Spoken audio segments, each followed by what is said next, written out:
என்னங்க வேணாங்க please. Daily 2 பெக்கு சாப்பிடுன்னு டாக்டரே சொல்லியிருக்காரு. ஒண்ணும் ஆகாது. என்னங்க அவனை நம்ம வீட்டுக்குள்ள சேர்க்காதீங்க. அவன் நல்லவன் இல்லங்க. செல்லம் நல்லவனா கழுதிலேயே சர்டிபிகேட் மாட்டிட்டு வருவானா? அவன் நல்லவன் தான். முட்டை இருக்குல்ல, சீக்கிரமா ஆம்லேட் போடு.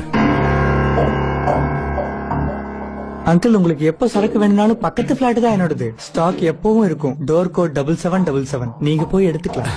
சரிப்பா, இது நல்லா இருக்கு. உங்களுக்கு நிச்சயம் பிடிக்கும்னு எனக்கு தெரியும் அங்கிள். அதான் உங்களுக்காக ஒரு கேஸே வாங்கிட்டேன். Thank you thank you.